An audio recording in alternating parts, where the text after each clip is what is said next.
બોલો સ્વામિનારાયણ ભગવાન કી જય.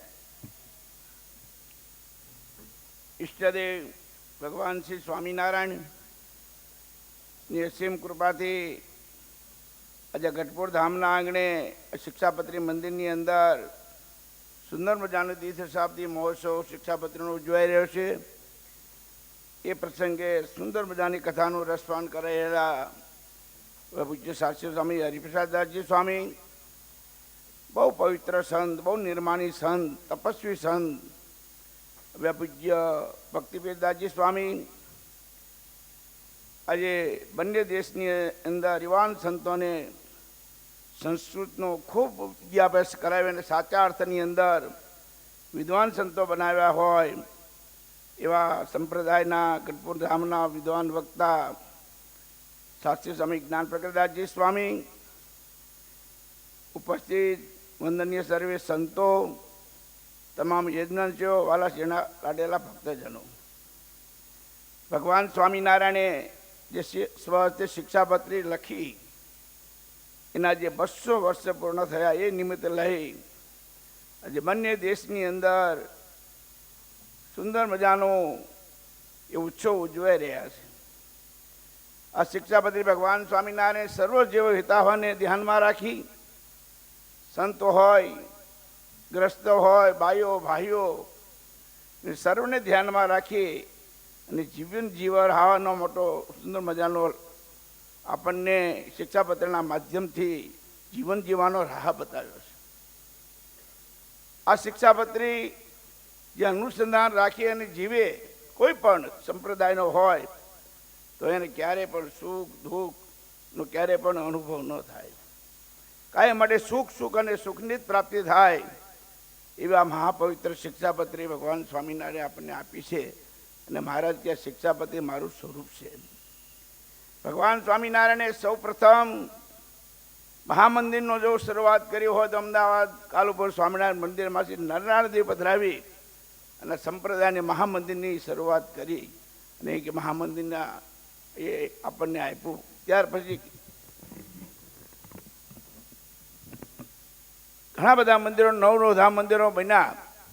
પણ આજે મારે કહેવું છે ભગવાન સ્વામિનારાયણ જે મારું સ્વરૂપ છે એ જે મહારાજે શિક્ષાપત્રીને કહ્યું, લખ્યું અને ચરિતાર્થ જો કર્યું હોય તો અહીંયા શિક્ષાપત્રીનું જે મંદિર બનાવી અને પૂજ્ય ભક્તિ પ્રિયદાસ રાજમયે કર્યું છે એ બદલ સ્વામીના ચરણોમાં વંદન, લાખ લાખ વંદન કરીએ.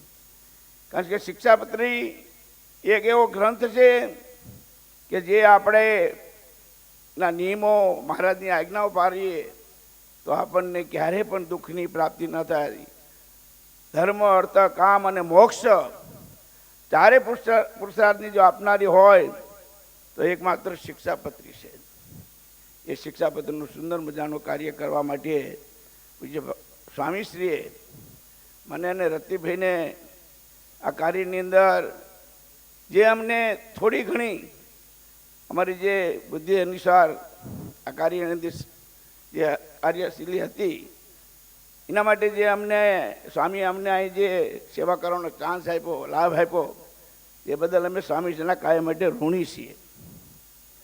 અહીં એક જ્યારે સૌ પ્રથમ અમે રતિભાઈ આવ્યા, સ્વામીએ વાત કરી કે અમારે શિક્ષાપત્રીનું મંદિર કરવું. સ્વામીને બહુ નાનો પ્લાન જોયો. અમે કીધું 50 વીઘાની જમીનની અંદર આવડું નાનું મંદિર. સ્વામી કીધું ન દેખાય કીધું, પણ કે મારે મોટું પણ કરવું નથી. ગોપીનાથજી મહારાજનું મંદિર હોય પણ સ્વામી કીધું મોટું નહીં ને નાનું નહીં પણ મધ્યમ તો બનાવવું જ પડે. કે તમે જે પ્લાન બનાવો.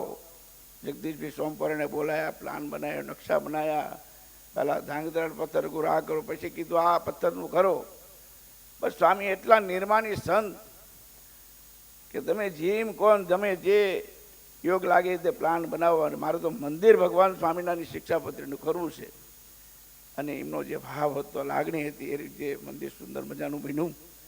શિક્ષાપત્રીના 212નું જે સચિત્ર જે ગોઠવવાનું હતું આખું પ્રદર્શન, જે મહારાજના 212 શ્લોક એનું અહીં વાંચન થાય. જે કંઈ લોકો આવે એનું અનુસંધાન એક શ્લોકનું રાખે તો પણ એનું કલ્યાણ થાય. એના હેતુ માટે જ સરસ મજાની નીચે પ્રતિજ્ઞા જેવો ભાગ કરી ત્યાં પણ 212 સરસ મજાનું એ લેખન કાર્ય મહારાજે કર્યું. એના શ્લોકો પણ સરસ મજાના આપણને દર્શન થાય છે. હરિપ્રસાદ સ્વામીની શું વાત કરીએ, બહુ નિર્માની સંત, આટલો વિદ્વાન વક્તા હોવા છતાંય નાનામાં નાનો સંત હતો ગુરુ કે હું મને કે ગુરુ, પણ સ્વામી હું આપની અહીંયાનો મને ગુરુ ન કહેવાય, પણ એક સંસ્કાર બોલે છે ગુરુ પરંપરાના, કે આપણો જે આદર હોય, ભાવ હોય, ગ્રસ્તની અંદર તમારા ત્યાગરસની અંદર જે પણ સંસ્કાર છે ને એ એના મંડળથી દેખાતા હોય છે. બહુ નિર્માની સંત, એવો ભાવ આ મંડળનો રહ્યો છે. આજે જ્યારે સદગુરુ વંદના મહોત્સવ ઉજવી રહ્યા છીએ ત્યારે અક્ષર નિવાસી સદગુરુ સ્વામી હરિકૃષ્ણદાસજી સ્વામીની શું વાત કરીએ. જ્યારે જ્યારે વિદ્યા મંદિર આવે તો હિંચકા પર બેઠા હોય, હવે તરત જ બોલાય, આય ક્યાં ના છો, ભોજન કર્યું? તરત ભોજન કરવા મોકલે. ક્યાંનો સાધુ છું? મુરીનો છું. કોનો સાધુ? કઈ એટલે આ 3 પરંપરા 4 પરંપરા એમની યાદ હોય. તો હરિનારાયણ સ્વામી, ગુણાન સ્વામી, નારાયણ પ્રેમચંદ સ્વામીનો શિષ્ય, આવા કોઈ પણ સંત આવે, ગઢપુરના આવે, વડતાલના હોય, તો બધા સંતોની પેઢીને યાદ હોય. અને અનેક ગ્રસ્તોના કષ્ટનો દૂર મિત્રોના માધ્યમથી જો કર્યા હોય તો પૂજ્ય હરિકૃષ્ણ સ્વામીએ કર્યા છે. એવા જ એમના મંડળના સદભક્તિ જીવનદાસ સ્વામી આજથી 40 વર્ષ પહેલાં અમારે ગૌશાળા માટે ઘાસ કાપવાનું મશીન લેવા ગયેલો, ત્યારે ઓળખાણ નહીં, કારખાનું નામ પણ યાદ નહીં. મંદિર ગોતતા મંદિર ગયા, સ્વામી હતા. તરત જ સાથે આવ્યા, કારખાનું બતાવ્યું કે આ ઘાસ કાપવાના મશીનના પૈસા તમારે નથી દેવાના. કીધું નહીં સ્વામીજી.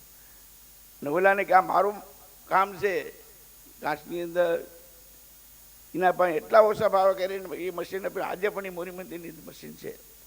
આવા બંને સંતોનું સદગુરુ વંદના મહોત્સવ પણ ના ગુરુભાઈ સંતોના માધ્યમથી ઉજવાઈ રહેશે. ત્યારે આ સંતોના ચરણ પણ લાખ લાખ વંદન. ભક્તિપીરદાસ સ્વામીનું આજીવન જીવન કાયમ માટે ફરાળ કરવાનું, એટલો ભાવ, એટલી પ્રેમ, આટલી ઉંમરે પણ ગમે ત્યાં પ્રસંગ હોય, ગમે ત્યાં ઉત્સવ સમય હોય, ત્યાં સમગ્ર મહોત્સવમાં પૂજ્ય સ્વામીજી જાય. આવો ભાવ દરેક સંતો સાથે છે. ત્યારે સ્વામીજીના ચરણ વંદન. આજે અમદાવાદથી અમારે પૂજ્ય ધર્મેશ્વર સ્વામી, વાસુદેવ સ્વામી પધાર્યા છે. એ રીતે મારે મુરથી જે જ્ઞાનપ્રકાશ સ્વામી જે વિદ્વતા જેને પ્રાપ્ત કરી છે, અમારા શાસ્ત્રી વિશ્વપ્રકાશદાસજી, મારા ગુરુબંધુ પ્રેમવલ્લભ સ્વામીને પણ આ સ્વામી પાસે વિદ્યાભ્યાસ કરેલો. અને આજે મોરી રાધાકૃષ્ણના પૂજારી તો અમારા સેવાસર સ્વામી આનંદ સ્વામી વધારે છે. એ બધા બધી પણ પૂજ્ય સ્વામીના ચરણને વંદન કરું છું. તો વિશેષ નહીં કહેતા, આ કાર્યની અંદર તન મન ધનથી જે ભક્તોએ સેવા કરી છે એ બધા ભક્તોને ગોપીનાથજી મહારાજ મોરીધામમાં બિરાજતા રાધાકૃષ્ણ હરિકૃષ્ણ મહારાજ સર્વ પ્રકારે મંગલ કરે. હરિપરિણ પૂજ્ય સ્વામીશ્રીનો હું ઋણી છું, આભારી છું. અમને જે ક્યાંય સેવા કરીને તક આપી એ બદલ આપનો ખૂબ ખૂબ આભાર. જય સ્વામિનારાયણ.